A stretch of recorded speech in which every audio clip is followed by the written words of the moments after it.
First job ko as cashier sa Landmark Makati, sobrang lala nang nangyari sa akin. Third day ko sa trabaho kahapon, nang pagkaha sa Landmark. Alas 11 to 8 PM schedule ko, nung mga alas 2 ng hapon tinawag ako nung supervisor ko at kinausap ako. Hinold na nila ako nung time na tadi na nila ako pinagkaha. Sabi sa akin ng supervisor, "Buwendo ko, anong nangyari kahapon?" Sabi ko, "Bakit po ma'am?" Sabi niya, "Bakit nag-short ka ng 4,993.71 pesos?" Nagulat ako. Sabi ko, "Ano po ma'am? Ang laki naman po niyan." Sabi niya, "Kaya nga tinatanong kita anong nangyar." Tapos ni-recall ko yung mga nangyar. Sabi ko, "Maayos naman yung pagkaha ko ma'am, pati checker ko chini-check niya lahat ng transaction ko sa customer." Kinausap na din nila yung checker ko, sabi niya maayos naman ako magkaha. At pinaliwanag din niya yung nangyar kahapon. Tapos antayin daw namin yung pag-audit sa accounting. Tama naman lahat ng transaction ko, walang mali, so ibig sabihin daw na sa akin daw yung mali, ako daw makakasagot nun, umamin na daw ako. Nasaan daw yung 5,000 nawawala? Paulit-ulit kong pinapaliwanag at sinasabi na sabi ko, "Ma'am, wala po talaga sa akin yan." Huwag na daw ako mahiya, umamin na daw ako. Sabi ko, "Dai ko po talaga alam ma'am." Tapos sabi sa akin nung manager, "Ayaw mo magsalita, papadala na talaga kita sa security office." Sabi ko, "Sige po ma'am." Pinababa ako sa security office, kasama ko supervisor at mga security guard, nagtitinginan sa akin mga tao. Pero dinadma ko lang kasi alam ko sa sarili ko na wala akong kasalanan. Sumama ako hanggang sa security office. Pagdating namin doon, kasama ko pumasok sa loob yung supervisor ko. Tapos bigla ako tinanong nung head ng security office, ano daw nangyar. Sabi ko, nag-short daw po ako ng 4,993.71 pesos. Tapos tinanong nung head yung supervisor kung sino nagpadala sa akin dun, sabi niya yung manager. Tapos sabi niya, "Sige, iwan mo muna kaming dalawa dito." Iniwan kami nung supervisor at kami lang ng head ang naiwan nag-usap. In-interview lang muna niya ako ng una, ano daw trabaho ng papa ko sa kamama ko. Tapos kung may anak daw ako, sabi ko opo. Tapos biglang sabi sa akin, "Okay, kaya mo nagawa ta kasi may anak ka pala." Sabi ko, "Sir, wala po talaga sa akin." Tapos pinatigil niya ako magsalita, sabi niya sa akin, "Ganito ihaha, pag di ka umamin makukulong ka." Paulit-ulit kong sinasabi na wala sa akin yung pera. Sabi ko, kahit ipa-rewind na lang sa Stevie, wala daw Stevie kasi di pa tapos gawin. Like what? Ka-era ako tapos sa mall walang Stevie. Tapos antgal na nila nag-Uber, ate walang Stevie. Tapos bigla na lang siya nagsalita na, "Iha, naiintindihan kita kung bakit mo to nagawa, may anak ka. Ginasto mo gawin ta kasi may pangangailangan ka.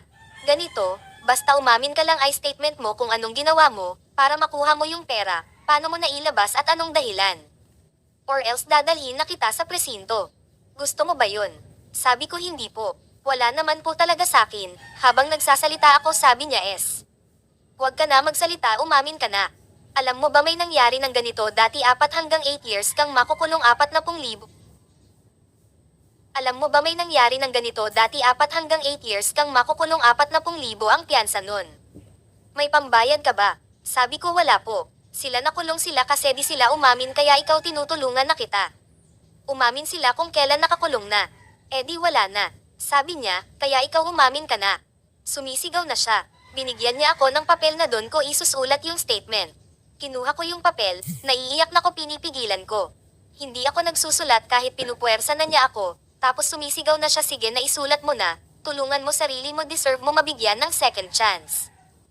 Naawa ako sa'yo, iha, di kita ikukulong basta umamin ka at gumawa ka ng statement, at kung magiging kaso mo confidential na lang ta, hindi ko ito ilalabas." Yun yung sabi niya. Tapos yun, nanginginig na ko, sobrang naanliliit na ko at naiiyak na. Nasa isip ko na lang, gusto ko na umuwi. Napilitan ako gumawa ng kwento sa statement. Kinuha ko na yung ballpen at magsisimula na ako magsulat kasi sa sobrang takot ko. Habang magsusulat pa lang ako, tinuruan pa niya ako kung ano isusulat ko. Sabi niya, "Isulat mo dyan, ganito po yun, nagawa ko po ito dahil sa financial problem, ganon."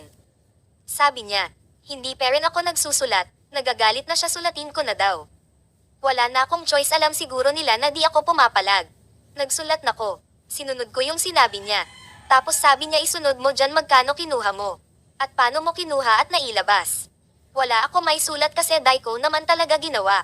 Di ako nagsusulat, biglang nagsalita na naman siya ng pag-demo na, "Tapos yung statement mo bago maglimang dadalhin na kita sa presinto." Natakot ako, nagsulat ulit ako na sabi ko nilagay ko sa plastic kasama yung kontrata na cab ibigay sa akin nung visor ko. Sabi ko dun ko inipit. Tapos nilagay kan sa cash box na nakalak. Tapos yun, tapos na yung statement ko. Sabi niya paano yun, paano paglabas mo di ba chinek ng guard yung plastic na may kontrata, sabi ko chinek po. Paano mo nailabas yun? Sinabi ko di po masyado chinek ng guard. Nadamay pa yung guard sa statement ko, pinatawag yung guard, sabi sa akin di ba chinek kita lahat pati yung dala mong kontrata, binulatlat ko. Sa isip ko, pati guard alam na nagsasabi ako ng totoo. Kaso huli na ang lahat. Nakapag-statement na ko nun. Nadamay pa yung guard, pinagalitan siya na di daw chini-check ng maayos. Sinuspend pa siya. Pinaalis na siya. Tapos tinanong niya kung may kapatid ka, sabi ko opo. Nasaan siya, sabi ko na dito po sa Manila. Tawagan mo kapatid mo para mabayaran mo na ta, at kapag di mo nabayaran yung 4,900 bago mag-anim na ikukulong na kita. Sabi ko paano ko po makokontak kapatid ko, sir? Yung cellphone niya binigay niya sa akin, pina-online niya ako sa app. Niya pag-open ko nag-chat ako kay kuya, saka kay Lloyd, saka kay Choi.